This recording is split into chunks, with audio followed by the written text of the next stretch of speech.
un roi qui gouverne les djinns, les humains, les animaux et même le vent. Assalam alaykoum. En ce mois de Ramadan, un jour une histoire. Un roi à qui Allah a donné un royaume jamais égalé. Le prophète Sulaiman alayhi salam. Un jour, alors qu'il est en train de vérifier les rangs de son immense armée, il se rend compte qu'un petit soldat manque à l'appel. Houdoud, c'était un oiseau qui lui servait d'éclaireur. Sulaiman est contrarié et menace de le punir sévèrement. Mais l'oiseau revient et il a une info qui va tout changer. J'ai découvert quelque chose que tu ne sais pas. J'ai trouvé une femme qui règne sur un immense royaume. Elle possède tout, pouvoir, richesse, mais elle et son peuple adorent le soleil au lieu d'adorer Allah. Voilà ce qu'il lui dit. À ces mots, Sulayman reste calme et ne croit pas l'oiseau sur parole. Il veut voir ça par lui-même. Il décide donc d'envoyer un simple message. Au nom d'Allah, le tout miséricordieux, le très miséricordieux. Ne soyez pas arrogants et venez à moi en toute soumission. La reine de Saba, Balqis, est intriguée parce qu'elle n'a jamais rencontré de roi comme lui.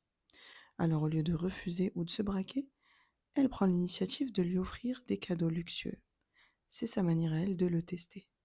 Mais quand ces messagers arrivent, Sulayman ne se laisse pas du tout impressionner et il leur dit clairement: Vous voulez m'acheter avec des cadeaux, mais ce que j'ai, c'est Allah qui me l'a donné et c'est bien plus grand que ce que vous possédez.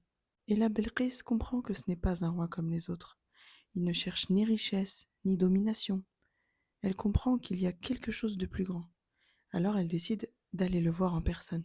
Pendant le voyage de la reine de Saba vers Jérusalem, Sulayman veut tester son intelligence et son humilité. Il demande donc à ses djinns: Qui peut me rapporter son trône avant qu'elle n'arrive? Un djinn lui dit: Moi, je peux le faire en quelques secondes. C'est bien, mais c'est pas assez rapide. Et là, un homme pieux qui connaissait les sciences du livre lui dit: Je peux te le ramener en un clin d'œil. En un clin d'œil, le trône de Belqis apparaît sous les yeux de Sulayman. Et quand la reine arrive, elle s'aperçoit que son trône est là, elle est évidemment surprise, et elle se rend compte qu'elle n'a aucun pouvoir face à celui qu'Allah a donné au prophète Sulayman alayhi salam. Évidemment, Sulayman alayhi salam ne cherche pas du tout à l'humilier. Au contraire, il lui pose une simple question: Est-ce là ton trône? Ce à quoi elle répond humblement: Il semble que ce soit le même.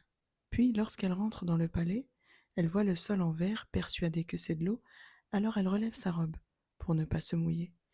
Mais elle comprend très vite que ce n'était qu'une illusion. C'est à ce moment-là qu'elle comprend que son regard était limité, qu'elle n'avait pas tout vu, qu'elle n'avait pas tout compris. C'est alors qu'elle embrasse l'islam. Et elle dit: Seigneur, je me soumets avec Sulayman à Allah, Seigneur de l'univers.